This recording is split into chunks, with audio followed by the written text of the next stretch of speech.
تو جمعے کا دن تھا، اس دن میں نے بڑے اہتمام سے جمعہ پڑھا۔ جمعے میں ایک گھڑی ایسی ہے کہ جو دعا مانگو قبول ہو جاتی ہے۔ جمعے کے دن 24 گھنٹوں میں ایک گھڑی ایسی آتی ہے جو دعا آپ مانگو گے پھک جائے گی۔ تو اس دن مجھے لگتا ہے کہ اسی گھڑی میں میری دعا اوپر گئی۔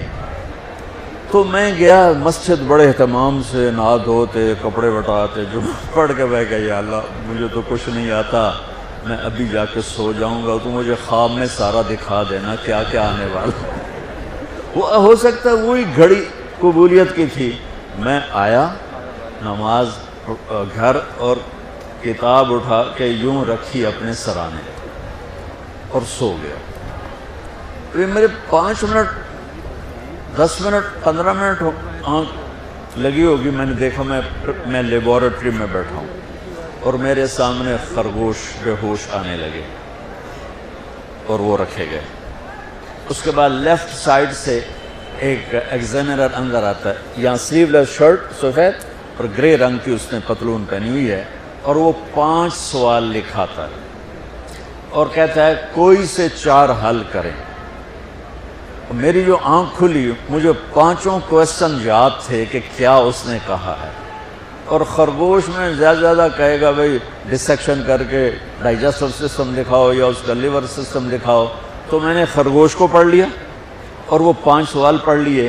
جب میں پہنچا پریکٹیکل کے لیے تو میں نے دیکھا بے ہوش خرگوش ہمارے سامنے آنے لگے۔ میں کہہ رہا بھائی پہلی گل تو پوری ہو گئی، خرگوش آ گیا، خرگوش آ گیا۔ اب بچہ اب یقین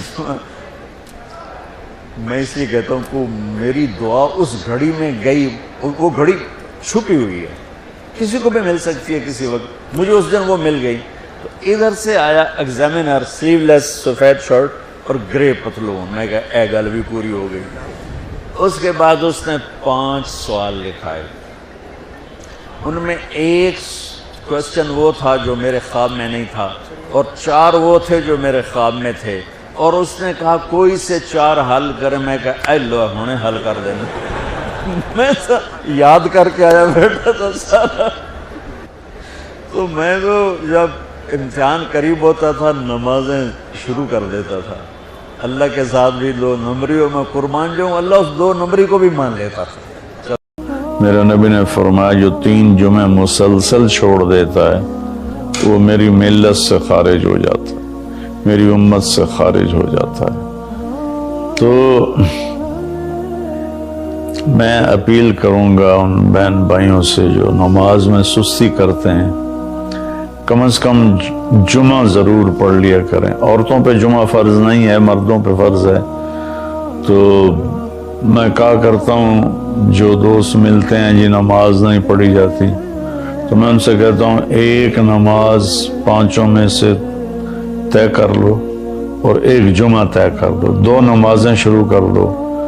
جس نے بھی اس پہ عمل کیا وہ 5 وقت کا نمازی بن گیا۔ تو جمعہ کی نماز کے بعد جمعہ سے جمعہ تک کے جتنے گناہ ہوتے ہیں وہ اللہ تعالیٰ معاف فرما دیتے ہیں، اور جو جتنی جلدی جا کے بیٹھتا ہے امام کا خطبہ سننے کے لیے اس کو اتنا زیادہ اجر ملتا ہے۔ تو آج رمضان کا پہلا جمعہ ہے کہ ہم اس کا اہتمام کریں۔ رمضان المبارک میں جنگ بدر ہوئی، 17 رمضان جمعے کا دن، اور اللہ نے قیامت کو بھی جو قائم کرنا ہے جمعے کا دن۔ تو ہر دن اللہ کی بارگاہ میں بابرکت ہوتا ہے اگر ہم اس میں اللہ کی مان کے چل رہے ہیں، اور رمضان شریف میں خاص طور پر، اور پھر جمعہ ہو تو خاص طور پر اس میں ہم اپنے عبادت کو بڑھائیں۔ درود شریف جمعے کے دن کا مبارک عمل ہے، کثرت سے درود شریف پڑھنا، اور 300 دفعہ جو درود شریف پڑھ لیتا ہے وہ کثرت میں شمار ہو جاتا ہے، اوپر کی کوئی حد انتہا نہیں ہے۔ ہمارے ایک رشتہ دار تھے، وہ انتقال ہو گیا، اللہ ان کو درجے بلند کرے۔ وہ روزانہ ایک دن میں 10,000 دفعہ درود شریف پڑھا کرتے تھے، ہر وقت تسبیح ان کے ہاتھ میں ہوتی تھی، اور روزانہ 10,000 دفعہ درود شریف پڑھا کرتے تھے۔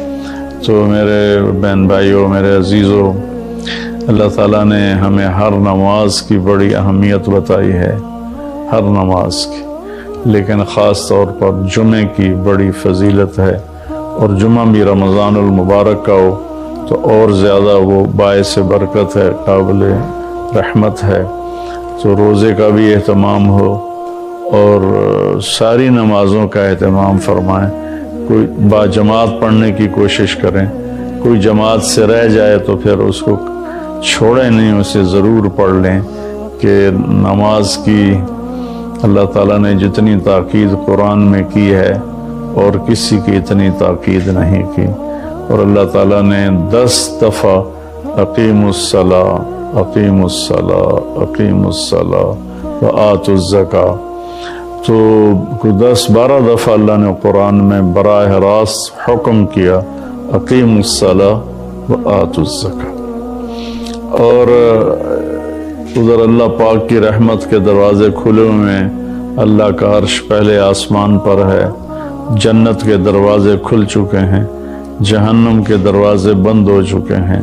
اور میرے نبی کا فرمان ہے کہ اگر میری امت کو پتہ چل جائے رمضان کیا ہے تو تمنا کریں گے کہ سارا سال ہی رمضان ہو، اتنی اللہ کی رحمت ہوتی۔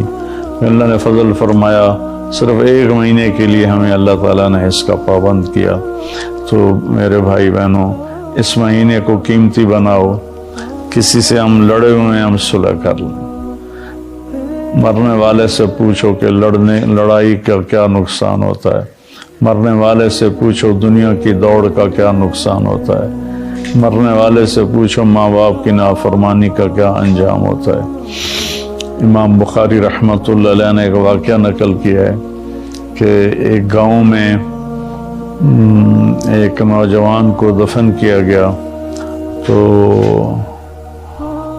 عصر کے بعد اس کی قبر پھٹتی اور وہ قبر سے نکلتا، اور اس کا چہرہ گدھے کا ہوتا تھا، اور وہ 3 دفعہ گدھے کی آواز میں آواز نکالتا تھا، پھر وہ قبر میں گرتا تھا، قبر مل جاتی تھی۔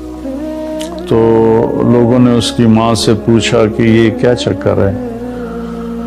تو اس کی ماں نے بتایا کہ شرابی تھا، شراب پیتا تھا، تو میں اسے روکتی تھی نہ پیا کر، تو آگے مجھے کہتا تو کیا گدھے کی طرح آوازیں نکالتی رہتی ہے، مجھے نہ سنایا کرو۔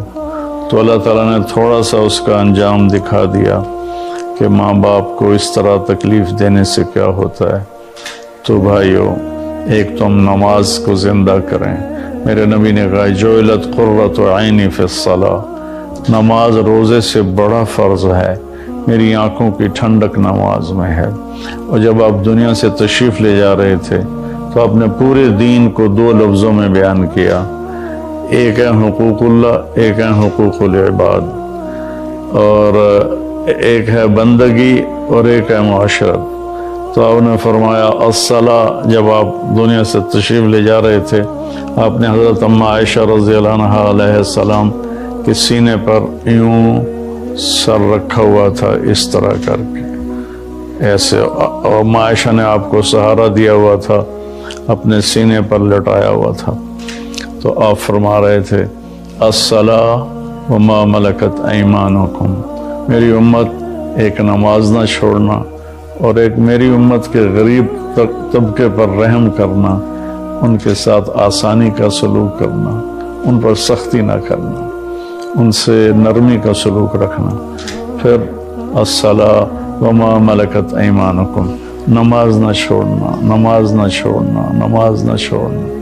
اور آخری الفاظ بھی یہی تھے، الصلاۃ الصلاۃ الصلاۃ، نماز نماز نماز۔ پھر فرمایا اللہم الرفیق الاعلی۔ بالیہ ہوتا ہے، وہ عام طور پہ ایک میٹھا زہر ہے جو اس بیچارے کو پلا دیا جاتا ہے، اس کی حیثیت سے بڑھ کر اس کا تعارف کرایا جاتا ہے، اس کی حیثیت سے بڑھ کر اس کی تعریف کی جاتی، وہ پھر یہ سمجھنے لگتا ہے شاید میں واقعی ایسا ہی ہوں، پھر وہ اللہ کی نظروں سے گرنا شروع ہو جاتا ہے۔ اس لیے میں یہ ایک بات تو آپ سب حضرات کی خدمت میں عرض کروں گا، آج تو اللہ کو کوئی نہیں جانتا، میں کون ہوں جسے ہر کوئی جانتا ہے؟ کہ مولانا طارق جمیل تعارف کے محتاج نہیں، میں تو ایک گندے نطفے سے بنا ہوا انسان، کل کو مٹی آج بھی مٹی، مٹ جانے والی شے۔ آج کی دنیا تو ایسی غفلت کی دنیا ہے کہ اللہ کوئی نہیں پہچانتا۔ اس وقت تو اللہ بھی محتاج تعارف ہو چکے ہیں۔ محتاج کا لفظ میرے آپ کے لیے نہ کہ اللہ کی ذات، کہ اللہ تو ہر چیز سے پاک ذات ہے، لیکن جو اس کو مانتے ہیں آج وہ بھی اللہ کو نہیں جانتے کہ اللہ کون ہے۔ تو میں اور آپ تو بڑے چھوٹے انسان ہیں، ہماری کوئی حیثیت نہیں ہے۔ تعارف ضرور کروایا جائے اور بڑے نپے تلے الفاظ کے ساتھ، جس سے اگلے کا مزاج خراب نہ ہو، بلکہ وہ بھی اپنی حیثیت میں رہے، اپنے دائرے میں رہے۔ ہمارے استاد صاحب رحمۃ اللہ علیہ جن سے بخاری پڑھی، وہ فرمایا کرتے تھے علم کی دو قسمیں ہیں، ایک وہ جو کسی کے ذریعے سے حاصل ہو، اس کو کہتے ہیں حصولی، حاصل ہوا۔ ایک وہ جو میں خود جانتا ہوں، اسے کہتے ہیں وجودی۔ وزن میں وجودی علم کی طاقت حصولی علم سے زیادہ ہوتی ہے۔ ایک چیز میں خود دیکھ رہا ہوں، ایک بتا رہا ہے، دونوں میں فرق ہے۔ شنیدہ کیبون مانند دیدہ، یہ ایک فارسی کی مثال ہے۔ اسی کو عربی میں لیس الخبر کالمعاینہ، دیکھا سنا برابر نہیں ہے۔ تو علم وجودی کی طاقت حصولی سے زیادہ ہوتی ہے، سوائے ایک جگہ کے، جب آدمی کی تعریف ہوتی ہے ان چیزوں کے ساتھ جو اس میں نہیں ہیں، تو وہ وہاں بیچارہ دھوکہ کھا جاتا ہے۔ وہ سمجھتا ہے یہ جو کہہ رہے ہیں نا ٹھیک ہی کہہ رہے ہیں، حالانکہ وہ اچھی طرح جانتا ہے کہ میں ایسا نہیں ہوں جیسا یہ کہہ رہا ہے، لیکن تھوڑی دیر کے لیے اس پر بھی ایک نشہ طاری ہو جاتا ہے، واقعی ایسا ہی ہوں۔ تو اس لیے میں نے یہ عرض کیا کہ آپ لوگوں کی تو مجبوری، آپ کے پاس افسران آتے ہیں، ان کی تعریف نہ کرو تو پھر وہ آپ کو کوئی ڈونیشن نہیں دیں گے، ان کو آپ بڑھا چڑھا کے ارسطو نہ بناؤ، جعلی نوس نہ بناؤ۔ وہ پچھلے دنوں نا جب وہ حکومت نے تعلیم میٹرک تک مفت کا اعلان کیا، تو میں سیالکوٹ میں ہماری جماعت گئی تھی، تو وہاں چاکنگ ہوئی تھی دیواروں پر، وقت کا سر سید پرویز الہی۔ میں کہا بھائی اس سے بڑی بےزتی سر سید کی اور نہیں ہو سکتی۔ جس آدمی نے تن من دھن قربان کر دیا امت کو کسی رخ پر لانے کے لیے اور اس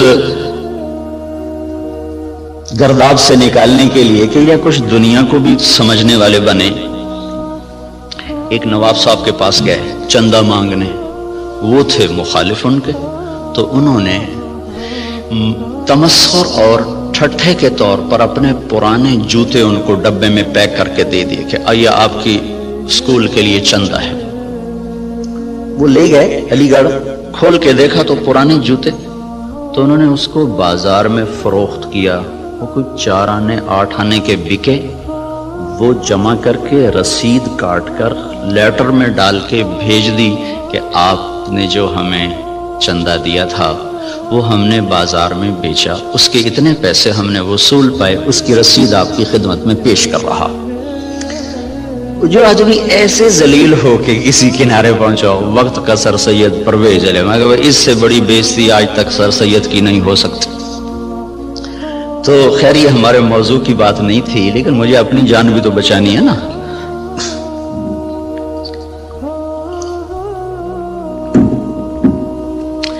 اللہ تبارک و تعالیٰ نے ہمیں ایک ذہن دیا ہے۔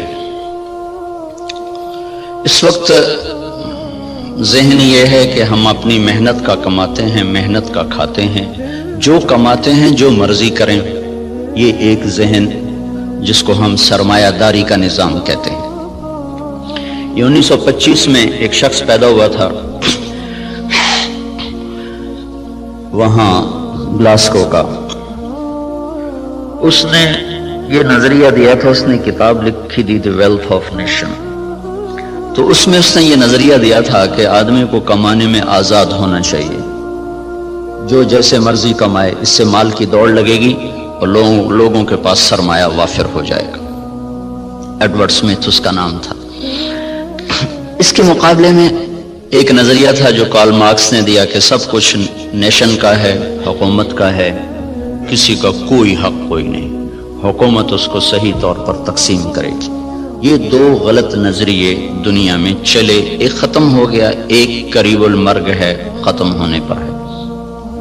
اسلام اس کے بیچ میں لاتا ہے، وَكَانَ بَيْنَ ذَلِكَ قَوَامًا، وہ درمیان میں لاتا ہے۔ وہ ملکیت اللہ کی ثابت کرتا ہے، نہ میری نہ حکومت کی۔ الملک للہ۔ ہمارے نبی جب صبح اٹھتے تھے نا تو آپ ایک دعا مانگا کر، صبح اٹھتے ہی اصبحنا وَأَصْبَحَ الْمُلْكُ لِلَّهِ وَالْكِبْرِيَاءُ وَالْعَظَمَةُ لِلَّهِ وَالْخَلْقُ وَالْأَمْرُ وَاللَّيْلُ وَالنَّهَارُ وَمَا سَكَنَ فِيهِمَا لِلَّهِ وَحْدَهُ اللهم اجعل أول هذا النهار صلاحا وأوسطه فلاحا وآخره نجاحا أسألك خير الدنيا والآخرة یا ارحم الراحمین۔ ہمارے نبی نے جو ہمیں دعائیں سکھائی ہیں وہ بھی معجزات نبوت میں سے ہیں کہ اتنے خوبصورت اسلوب میں اللہ سے بات کرنا اور مختصر کلمات میں سب کچھ مانگ لینا، یہ صرف نبی سکھا سکتا ہے اور کوئی نہیں سکھا سکتا۔ تو صبح اٹھتے ہی کیا اعتراف عبودیت ہے، عبدیت ہے، اصبحنا واصبح الملک للہ۔ میرے رب، ساری کائنات جس پر دن چڑھ رہا ہے وہ تیری ہی ہے، ساری عظمتیں، جلال و کبریا وہ تیرے لیے ہے، ساری مخلوق، سارا کچھ وہ تیرا ہی ہے، زمین آسمان جو اس کے درمیان ہے وہ سب کچھ تیرا ہے۔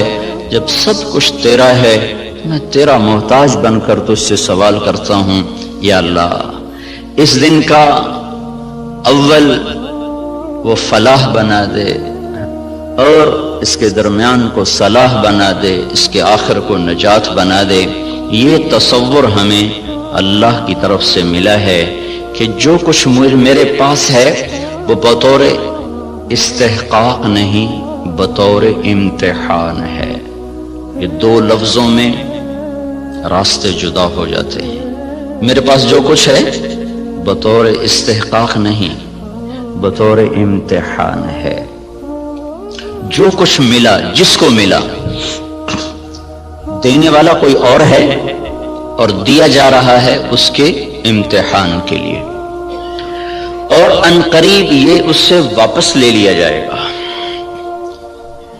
اور پھر اس کو ایک بہت بڑی عدالت میں پیش کیا جائے گا، پھر وہاں اس کے اچھے اور برے اعمال کو تولا جائے گا، پھر اس پر یا ہمیشہ کے لیے جنت کا فیصلہ ہوگا یا ہمیشہ کے عذاب اور جہنم کا فیصلہ ہوگا۔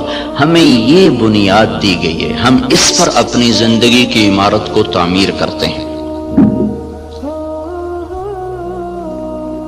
وہ بادشاہ وقت بھی ہے، تو اگر وہ دین کو سمجھتا ہے تو وہ کبھی یہ دعویٰ نہیں کرے گا کہ ملک میرا ہے۔ یہ دعویٰ فرعونی ذہن کے لوگ کرتے ہیں، الیس لی ملک مصر وہذہ الانہار تجری من تحتی افلا تبصرون، مصر میرا ہے، نہریں میری ہیں، میں جو چاہے مرضی کروں۔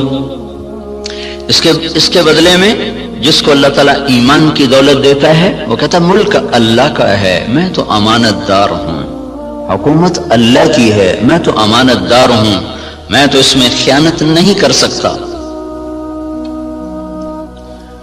عمر بن عبدالعزیز کے بچوں نے ماں سے کہا کپڑے چاہیے، عید آ رہی، انہوں نے خاوند سے کہا، اور عمر بن عبدالعزیز 3 بر اعظم پر حکمران ہیں، میں بیت المال ایسا بھرا کہ نہ بعد میں کبھی بھرا نہ پہلے کبھی بھرا۔ تو انہوں نے، بیوی نے عرض کیا کہ بچے کپڑے مانگ رہے ہیں، تو انہوں نے فرمایا میرے پاس تو پیسے کوئی نہیں۔ اس سے پہلے خلفاء نے خزانے کو استعمال کیا جیسے چاہا، انہوں نے اپنا سمجھ لیا تھا، دھوکہ کھا گئے۔ ایک ایمان والا آیا، اللہ سے ڈرنے والا آیا، اس نے کہا الملک للہ، کہا فاطمہ یہ تو دولت میری نہیں ہے، یہ تو امانت ہے، میرے پاس پیسے نہیں، میں کپڑے کہاں سے لے کر دوں۔ بیوی نے کہا اگلے مہینے کی تنخواہ ایڈوانس لو، میں اس سے کپڑے سی لوں گی۔ روٹی کا خرچہ میں گھر بیٹھے مزدوری کر کے نکال لوں گی. چلنے گئے ہاں یہ میں کر سکتا ہوں. تو انہوں نے اپنے خزانچی کو بلا کے فرمایا کہ ہمیں اگلے مہینے کا خرچہ، اگلے مہینے کی تنخواہ ہمیں ایڈوانس دے دی جائے.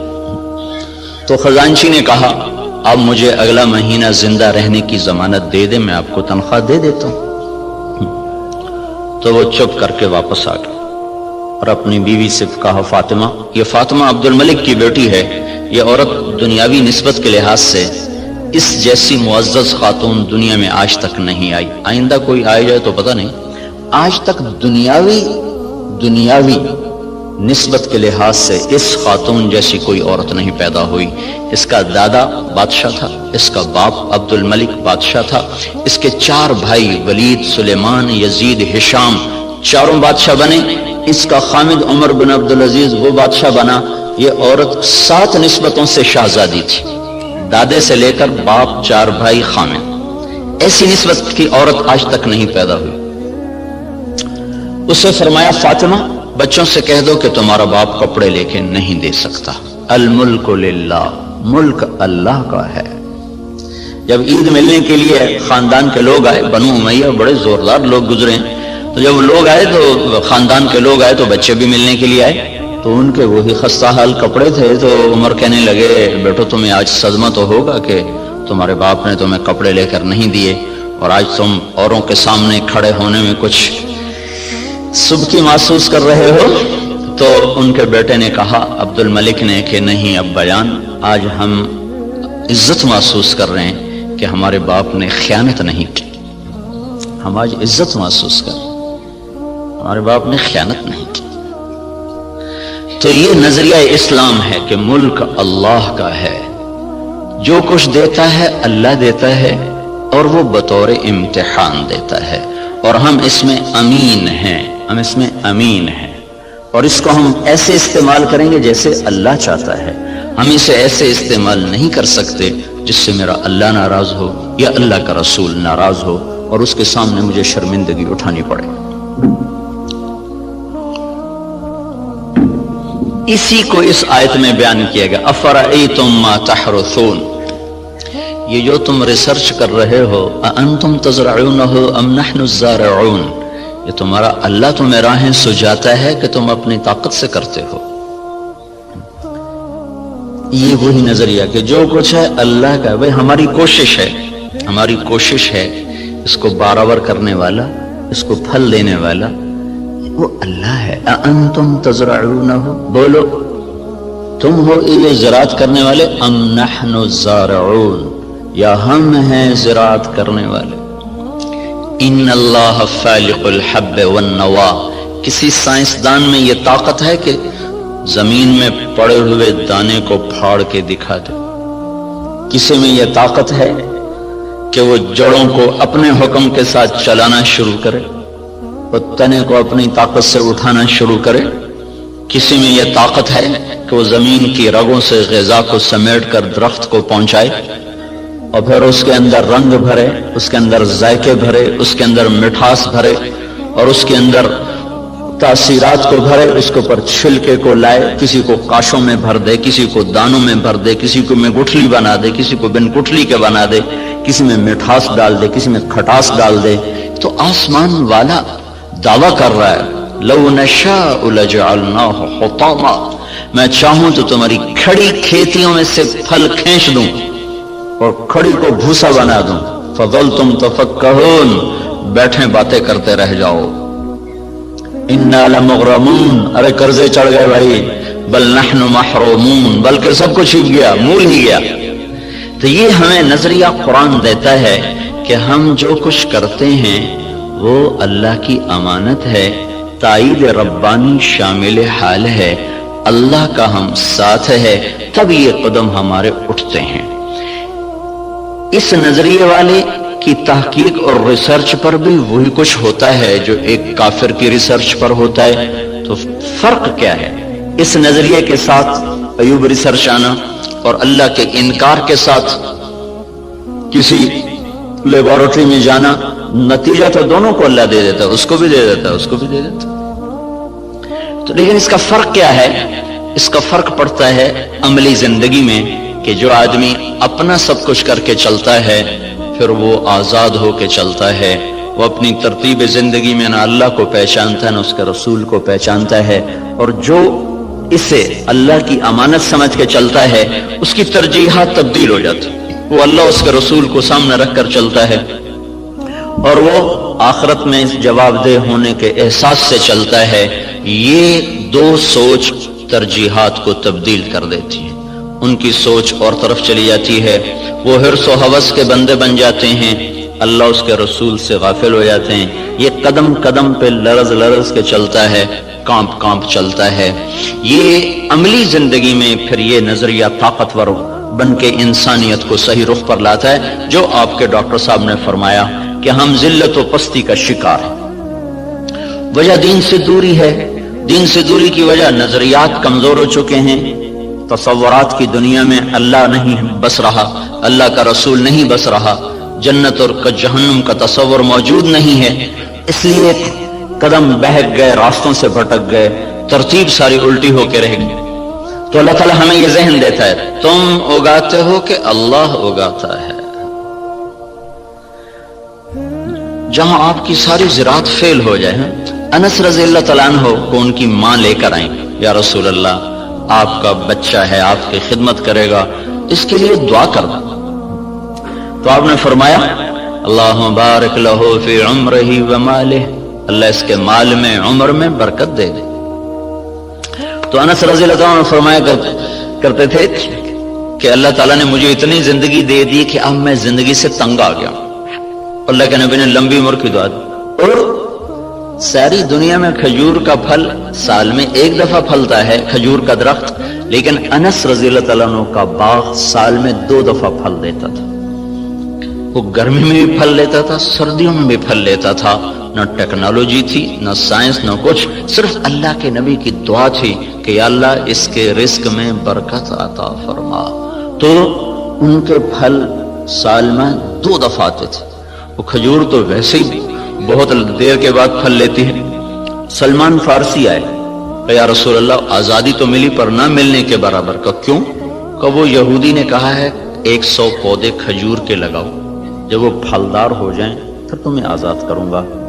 اب کھجور جلدی پھل لینے میں آ جاتی ہے، وہ تو وہی دور تھا جو پرانے زمانے کی کھجوریں تھی جو چل چل چڑھ چڑھ کوئی 10 سال کے بعد پھل دینا شروع کرتی تھی۔ تو میری آزادی تو پھر نہ ہونے کے برابر، اچھا چلو مجھے لے چلو۔ 3-4 سال پہلے وہ جگہ میں دیکھنے گیا تھا جہاں وہ باغ تھا، انہوں نے باڑ لگائی ہوئی ہے، اس کے چاروں طرف باغ تو نہیں ہے، وہ خالی جگہ پر ہے وہاں موجود۔ تو آپ نے کھجور اٹھاتے اور لگا دیتے، کھجور اٹھاتے لگا دیتے، سال کے اندر اندر ساری کھجوریں بڑھ کے پھل دینے لگے، صرف 1 سال۔ ایک کھجور اٹک گئی، یا رسول اللہ ایک کھجور نہیں اٹکی، کیا ہوا؟ تو حضرت عمر بولے یا رسول اللہ وہ میں نے لگائی تھی۔ کہ تیرا بھلا ہو جائے، تو نے کیوں لگائی تھی؟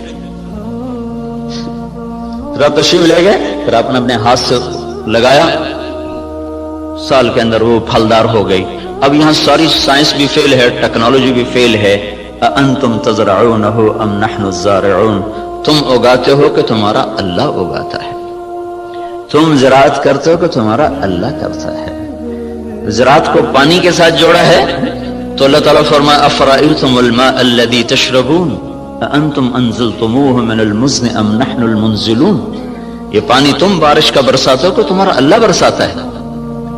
بارش نہ ہو تو آپ مجھ سے زیادہ جانتے ہیں کہ زمین کا پانی، دریاؤں کا پانی وہ تاثیر نہیں رکھتا جو اللہ نے بارش کے پانی میں تاثیر رکھی۔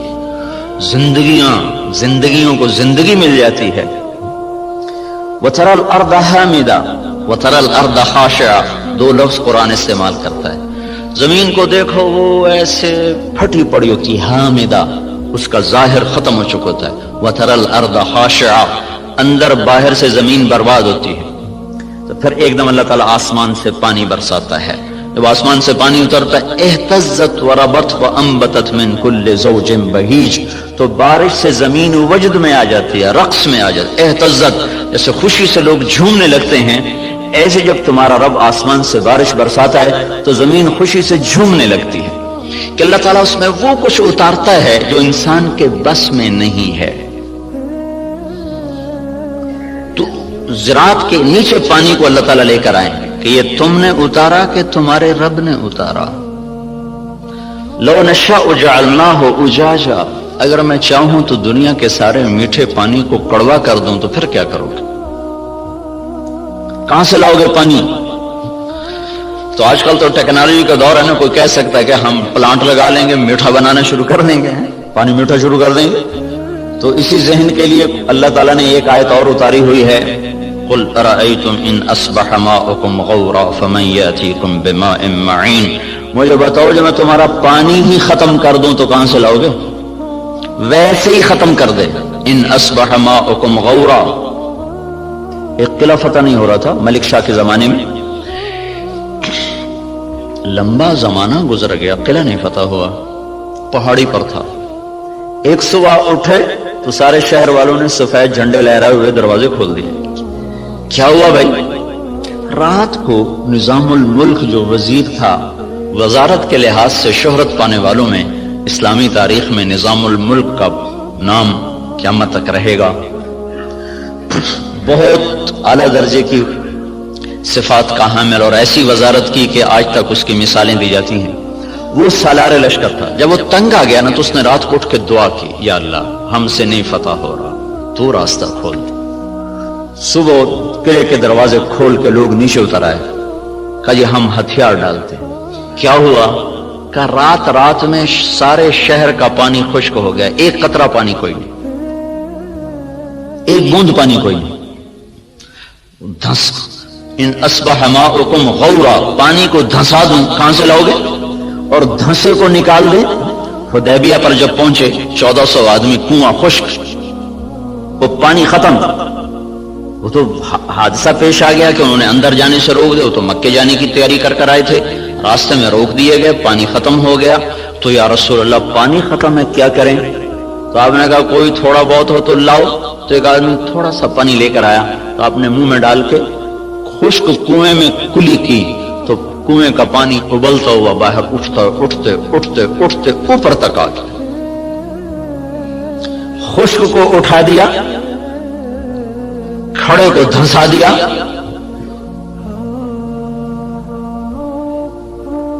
ایک شخص جا رہے ابو الحسن نام مجھے پوری طرح یاد نہیں، راستے میں تھے جنگل میں، پیاس لگی، پانی کی تلاش میں کنویں پر پہنچے. دیکھا تو پانی نیچے، تو انہوں نے اپنے موزے کو اتارا، جوتے کو اتارا، وہ لمبا جوتا ہوتا تھا، اس کو پگڑی سے باندھ کر نیچے لٹکایا. نیچے لٹکایا تو پانی نیچے تھا، وہاں تک جوتا نہیں جا سکا. تب پریشان ہو کے بیٹھ گئے، اب کیا کروں، پیاس سے جان جا رہی. اتنے میں کہ ہرن دوڑتا ہوا آیا، اس نے آ کر تیزی کے ساتھ پہلے یوں نیچے نظر دوڑائی تو پانی بہت نیچے، پھر سیدھا ایسے آسمان کو دیکھا، ایسے یوں دیکھنا تھا کہ پانی فوارہ مارتا ہوا منڈیر کے ساتھ آ کے لگ گیا. تو اس نے پیا، انہوں نے بھی پیا. تو ان کو دل میں خیال آیا یہ کیا چکر ہے، یہ جانور اس کے لیے اتنا اکرام اور میں انسان اور ایمان والا، میرے لیے تو یہ ہوا نہیں، جانور کے لیے یہ ہو گیا. تو ایک آواز سنی تو رسی اور ڈول کے سہارے ڈھونڈتا رہا. اس نے سیدھا اپنے رب کو پکارا. اللہ پکارنے والوں کی ایسے ہی سنتا ہے.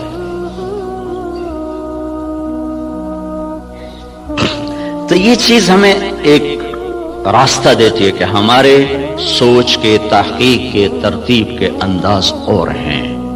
اللہ تعالیٰ جن چیزوں کو ہمارے اوپر لازم کرے گا انہیں ہمیں کرنا ہوگا. نماز اذان کے بعد بھی ڈاکٹر صاحب دفتر میں بیٹھے ہوں، ریسرچ کر رہے ہوں، تو یہ ساری ریسرچ زہر حلاحل ہے. اب اس کا انسانی خدمت سے تعلق ختم ہو چکا ہے. اللہ کی ندا کے بعد بھی تحقیق چل رہی ہو، اللہ کی صدا کے بعد بھی دفتر چل رہا ہو، تو یہ ساری برکتیں اپنے ساتھ لے کے چلا جائے گا. اب ہمارے لیے حکم ہے بند اذان باہر دینے کا حکم ہے. مسجد کے اندر اذان دینا مکروہ ہے. باہر بلال رضی اللہ تعالیٰ عنہ مسجد کے ساتھ ایک کوٹھا تھا، ایک صحابی کا گھر تھا، اس کی چھت پہ چڑھ کے اذان دیا کرتے تھے. کہ اذان باہر کی زندگی کو معطل کرنے کے لیے ہے اور مسجد کی زندگی کو آباد کرنے کے لیے ہے۔ حی علی الصلاۃ کے بعد اب نہ کوئی دکاندار، نہ کوئی تاجر، نہ زمیندار، نہ کوئی مرد، نہ کوئی عورت، جو جہاں پر ہے اسے حکم ہے کہ ہاتھ اٹھا لے اور چلے اس رب کی طرف جو کہہ رہا ہے حی علی الصلاۃ، آؤ نماز کی طرف۔ یہاں کیا ملے گا؟ یہاں تو ہم بہت کچھ کام کر رہے ہیں، لوگوں کی خدمت کر رہے ہیں، ریسرچ کر رہے ہیں، یہاں کیا ملے گا؟ تو اس سوال کا جواب اگلے دو جملوں میں دیا گیا، حی علی الفلاح، آؤ یہیں سے کامیابی ملے گی۔ میں چند دن پہلے گیا تھا، ذرا یونیورسٹی وائن کو قصہ سنایا تھا، ابن سینا رحمت اللہ علیہ، وہ طب کی دنیا میں یعنی نبی کہلاتے ہیں کہ ان پر طب کا الہام ہوتا تھا۔ اس شخص کا بنایا ہوا نظام طب اور اس کے قوانین آج بھی معتبر اور مستند سمجھے جاتے ہیں۔ 600-700 برس پہلے وہ شخص گزرا ہے جب اتنے آلات نہیں تھے، لیکن اس شخص میں ایک صفت تھی، جب کسی مسئلے میں اٹک جاتے تھے اور نہیں سمجھ میں آتا تھا تو چھوڑ کے نفل کی نیت باندھ کے کھڑے ہو جاتے اور سجدے میں سر رکھ کر کہتے اے رب میرے اوپر اس مسئلے کو واضح فرما دے۔ سجدے میں پڑھ نفل کی نیت باندھ کے سجدہ میں سر رکھ، اے میرے رب میں جاہل ہوں، میرے اوپر اس چیز کو منکشف فرما۔ پھر 1 دفعہ 2 دفعہ 3 دفعہ کرتے کرتے کرتے کرتے مانگتے مانگتے کا وہ چیزیں ان پر کھلتی تھیں، اور ایسا وہ لوگوں کو فن دے کر گئے ہیں کہ آج بھی ان کے فن کو تسلیم کیا جاتا ہے، اتنی تحقیقات کے باوجود بھی۔ تو آپ بھائی بہت بڑے کام میں لگے ہوئے ہیں، بہت بڑی ضرورت پوری کرنے میں لگے ہوئے ہیں۔ زراعت فرض کفایہ ہے، تجارت جائز ہے، تجارت کرنا جائز اور زراعت کرنا فرض کفایہ۔ اگر لوگ تجارت چھوڑ دیں تو گناہگار نہیں ہوں گے، لیکن اگر سارا طبقہ زراعت چھوڑ دے تو گناہگار ہو جائیں گے۔ علامہ خزائی رحمت اللہ علیہ نے لکھا ہے کہ زراعت کے چھوڑ دینے سے لوگ گناہگار ہو جائیں گے، یہ فرض کفایہ، جیسے جنازہ سارے چھوڑ دیں تو مجرم ہو جائیں گے، تو زراعت فرض کفایہ ہے۔ بہترین مال وہ پالتو گھوڑا ہے اور قطاروں میں لگے ہوئے درخت ہیں۔ قطاروں میں لگے ہوئے درخت سے مراد باغ ہے۔ سب سے بہترین رزق جو اللہ تعالیٰ کسی کو دیتا ہے وہ گھوڑا اور باغ ہے۔ اور آپ نے فرمایا جب اللہ تعالیٰ نے معیشت کو اتارا، معیشت کو جب آسمان سے اتارا تو برکت کو کھیتی اور بکریوں میں رکھ دیا۔ جب اللہ تعالیٰ نے معیشت کو آسمان سے اتارا تو برکت کو کھیتی اور بکریوں میں رکھ دیا۔ سعد بن معاذ رضی اللہ تعالیٰ عنہ تشریف لائے تو آپ نے دیکھا ان کے ہاتھوں پر وہ کسی چلانے کے نشان پڑے ہوئے تھے، تو آپ نے کہا سعد کیا ہے یہ؟ کہا جی یہ کسی کے نشان ہے، میں زمین کھودتا ہوں، گوڑی کرتا ہوں۔ گوڑی کرتے نا اس زمانے میں ہاتھوں سے کرنا، تو یا رسول اللہ وہ میں خود کرتا ہوں، اس کے کرنے کی وجہ سے یہ میرے نشان پڑ گئے ہیں، بچوں کی روٹی کماتا ہوں۔ تو آپ نے ان کا ہاتھ لے کر ایسے چوما اور کہا اس ہاتھ پر جہنم کی آگ حرام ہے۔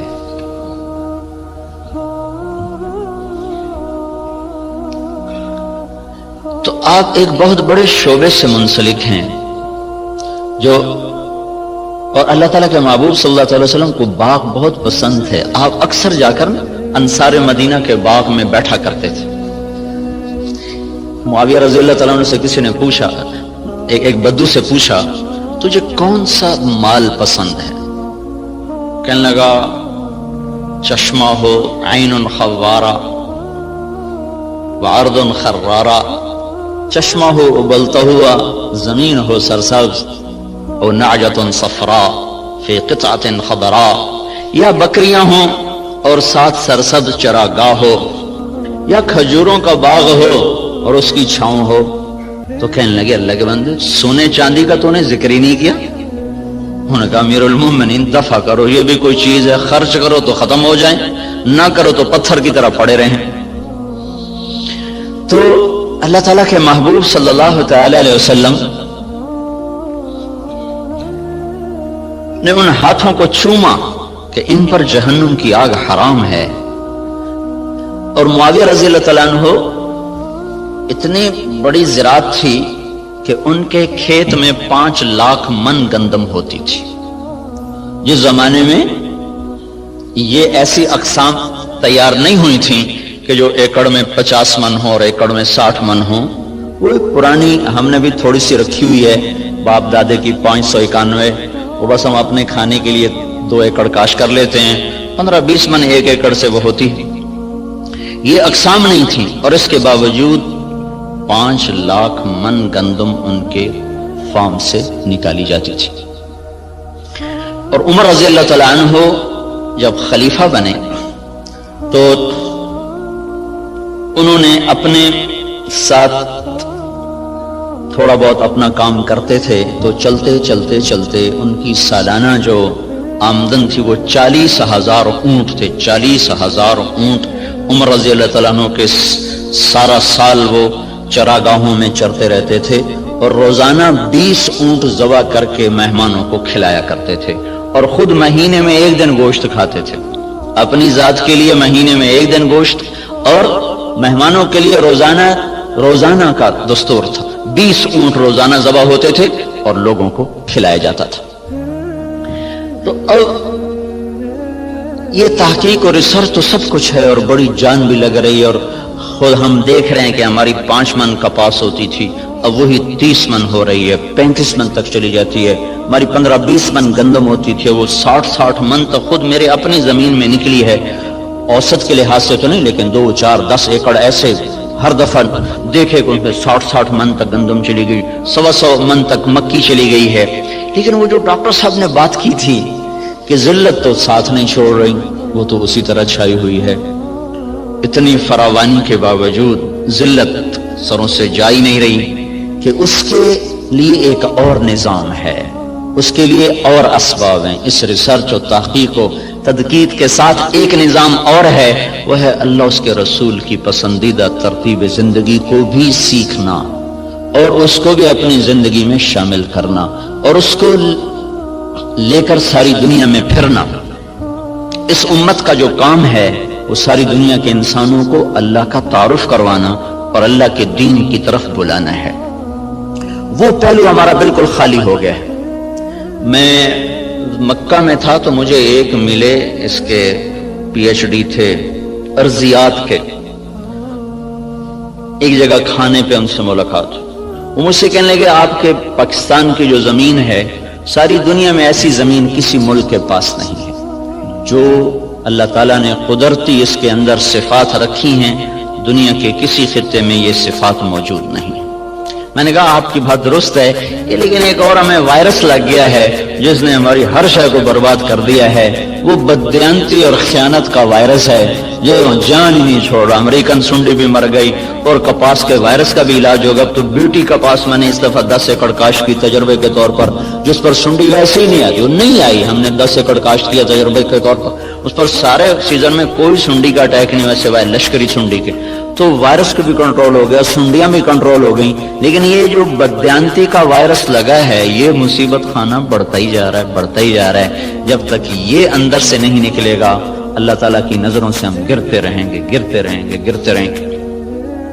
کہ محبوب پاک صلی اللہ تعالی علیہ وسلم کا ارشاد ہے اذا اتخذ الفیء دوبلا, جب میری امت میں حکومت کے افسران بددیانت ہو جائیں گے اور حکومت کے خزانے کو خود لوٹنا شروع کر دیں گے.